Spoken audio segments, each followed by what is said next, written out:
Ito, Gilibers, gift natin sa principal. So, lahat ng pinupuntahan ni Doc, meron tayong gift. Diba, as an entrepreneur, or nasa sales ka, hindi ka lang dapat interesting. Maging unforgettable ka rin.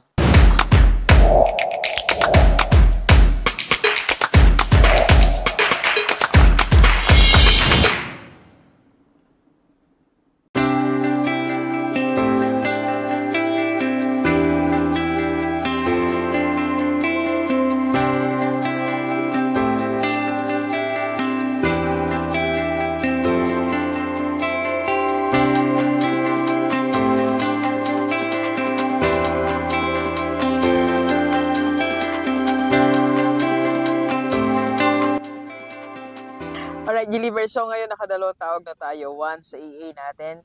So, mahalaga yun para yung 1 week na gagawin namin, nakalatag na yun. So, review na lang actually kasi routine na namin yun eh.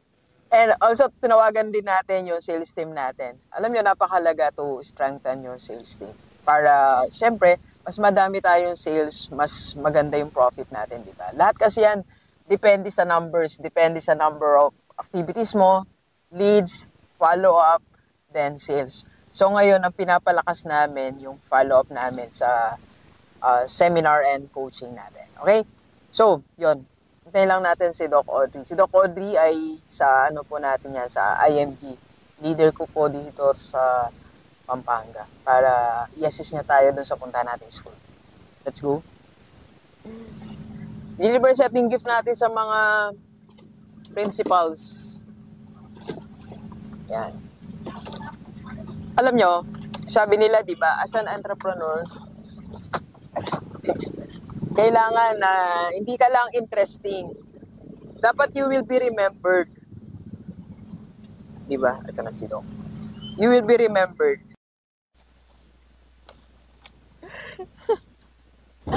Doc. Hi, Doc. Kumusta, Doc? Kumusta na?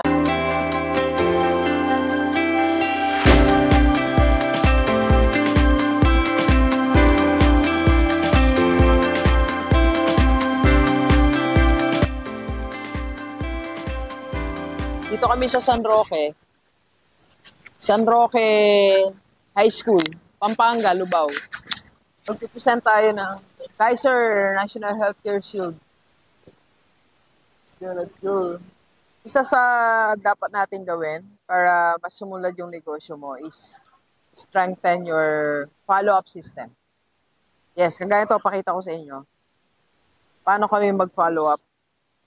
Yung team ko. Sa IMG, Kaiser, Seminar and Coaching. So, yan mga nag-inquire, what are the plan options? So, meron na kami, naka-automate na kami. Nagkukumusta pa kami. Nagsisend pa kami ng numbers, ng link. Sinesend pa namin yung screenshot ng 4 ways to follow up. Agilivers. While waiting for the teachers, kasi nga mag-present tayo. Siyempre, hindi natin dapat sayang ng time. Sulat muna tayo. Sulat na script, basa ng book. Ganon, as an entrepreneur, wala kang sinasayang na time.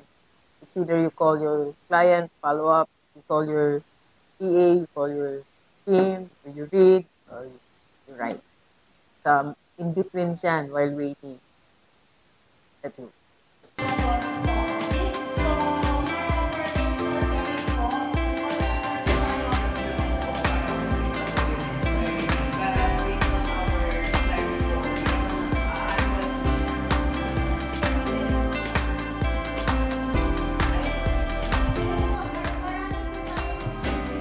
Okay, Gilliver, so tapos na yung presentation natin sa first school. Nakapag-present na si Doc.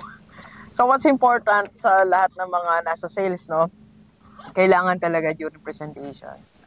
Kabisado mo yung product, kabisado mo yung services.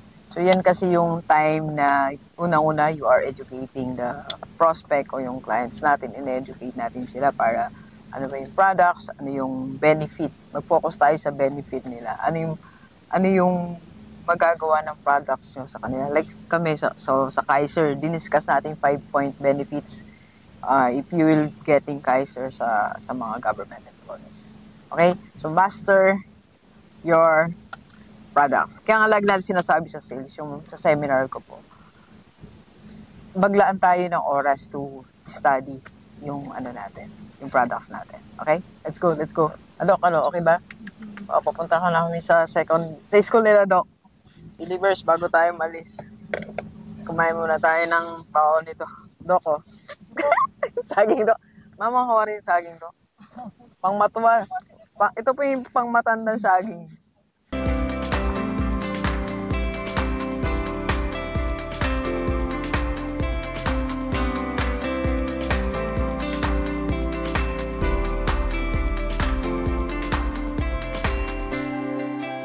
Ay. Ano daw? Ay.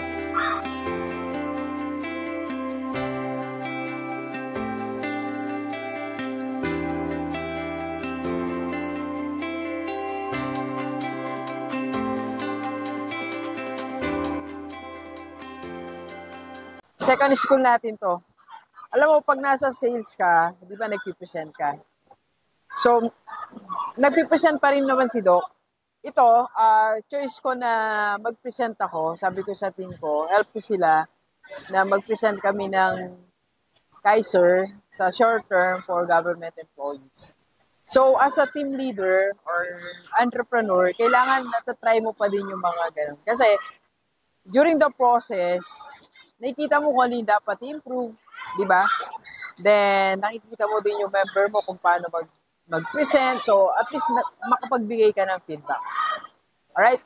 So, balitaan ko kayo kung may bumili sa presentation natin. Let's go.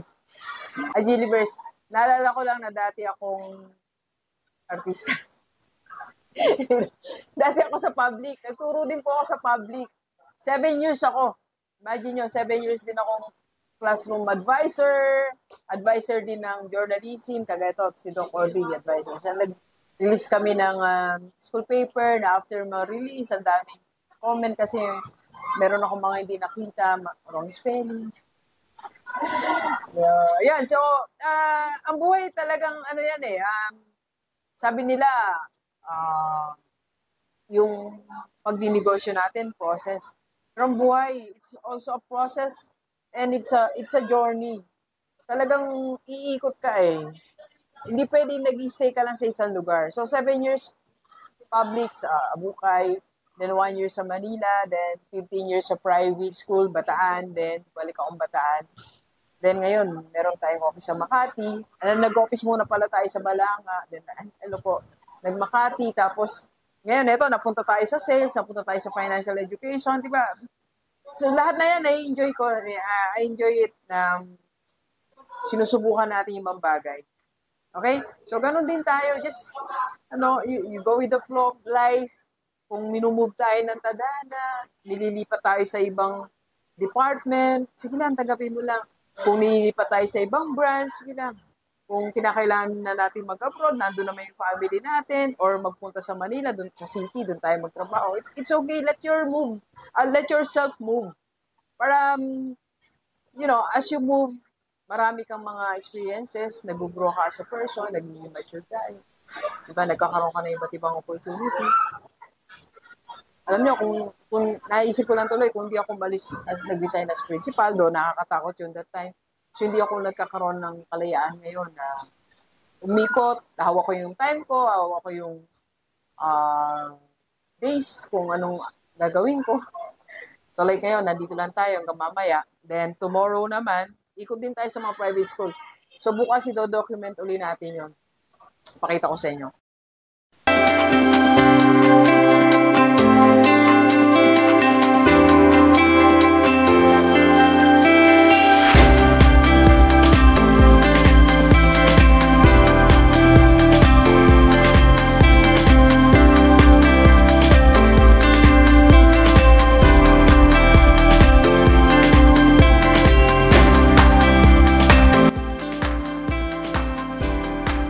Okay, Gilliver, so yun, natapos na ang ating almost half day, more than half day. So nakapag-present tayo sa dalawang schools wherein yun na yung sales presentation natin. Sabi ko nga, as a business owner, dapat nag-present din tayo para mas makita natin ano pa yung dapat nating i-adjust, improve sa presentation, hindi lang mo, pati ng team mo. Okay? Tara, kain na tayo.